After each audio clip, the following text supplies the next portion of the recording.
Sophronia Vasquez of the Philippines, Grand Champion of The Voice USA Season 26.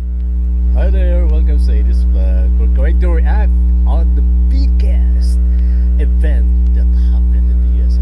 That's The Voice USA Season 26. And it's because of our Pinoy pride, pride of Asia. The first ever Filipino or Asian who won the title as the Grand Champion for The Voice USA 2024. It's none other than our very own kababayan from Mindanao, Sophronia Vasquez. Hello, Doc. Congratulations to you. And sa kanyang TMT family, nakausap na niya yesterday ata, no? Of Thursday ba? And Friday the 13th. So, here's the voice of Sophronia. I hope I will not be copyrighted to ever celebrate with the reactors like me for the second time around. Having this sky cloud effect. Parang lutang sa Alabama, no? Na nakikipagbunyi tayo as we celebrate the success of our Sophronia kababayan. Yan. Ito na po ang kanyang tinig from the It's Showtime family who had the chance to interview him through their show, It's Showtime. Welcoming lahat dito ay very proud sa iyo. Di ba, Madla people? Yeah. Kwentuhan mo naman kami yung journey mo sa The Voice. That's Sir Augie. Nagsimula po ako sa blind audition trying na just to represent myself, and of course, sinubukan ko pong i-represent lang yung Utica, New York, pero mapalad po ako dahil yung mga producers ng mismong show, sila yung nagsuggest na mas maganda kung sigurong i-represent mo yung Philippines kasi hindi pa sila nagkaroon talaga ng Filipino-blooded and full born and raised. So, tinuloy ko po yun, and dahan-dahan po naming pinaghirapan po at masaya po ako na along the way, talagang sincere at totoong pagmamahal yung galing kay Michael Bublé para sa Pilipinas, at sinare po niya na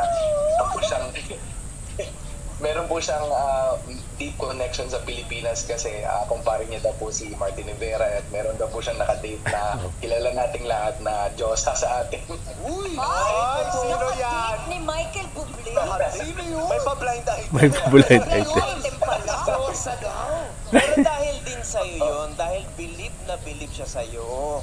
Diba? Michael Bublé yan. Nako. Ibang level. Diba? Kamusta siya bilang coach mo? Pero narinig niya yung sinabi mo kahapon na tinatanong niya Ay, talaga ba? Ay, tutuloy ko na. Eh, Michael, hello Michael, if you need a manager, I'm right here. Actually, gusto ko lang tanungin sa'yo, ikaw ba may manager ka na ba dyan? Meron, syempre. Meron na siyang manager. Pwede pong pag-usapan si Rocky, kakachat mo lang sa akin eh. Buti na lang, marami nakapanood. Pero may question lang ako. Kasi iba yung naging journey mo, di ba? Ang dami mong sinalihang contest. Anong advice mo sa lahat ng mga may magagaling na bosses, pero right timing is God's greatest gift? Wow, siguro ang pinakamagandang advice na may bibigay ko kahit anong ilang beses kang na-reject, hindi talaga siya nagpapatunay na wala ka ng chance eh. Sino ba naman kasi mag-iisip na ako, Bisaya, galing sa Mindanao, trying to just be someone in music, and almost do lahat ng audition sinubukan ko, pero 10 years after na ibigay sa akin, so hindi talaga siya pag di mo lang titigilan. A story of perseverance. Ikaw ay ehemplo ng isang taong talagang nagmatsyag, talagang nagsikap. Palakpakan po natin. Ingat ka dyan, ha? Ano naman ang message mo, Sophronia, anong message mo para sa mga sumusuporta sa'yo?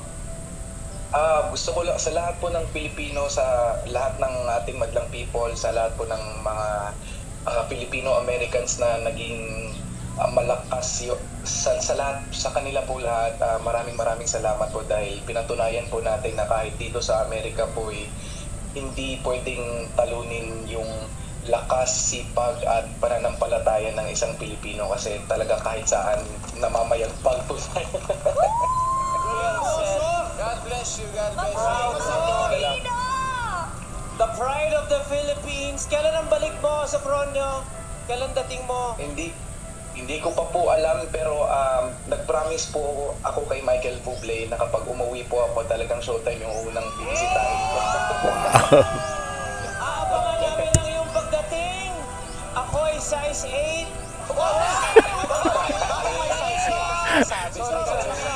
Alam mo ba nagko-congrats lang sa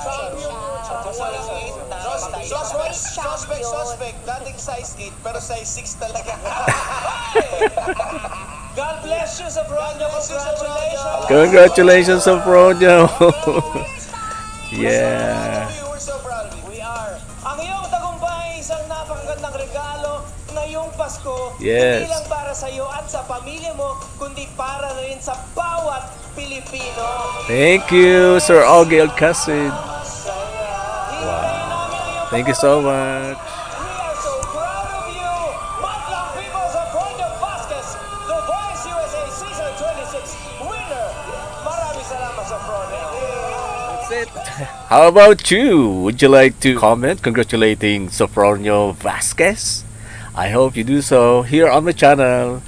That's it. Post your reaction. I hope it's gonna be positive. Have a Merry Christmas. Have a Happy Holidays to one and all. Especially to the Vasquez family. Sofronio, you're the man.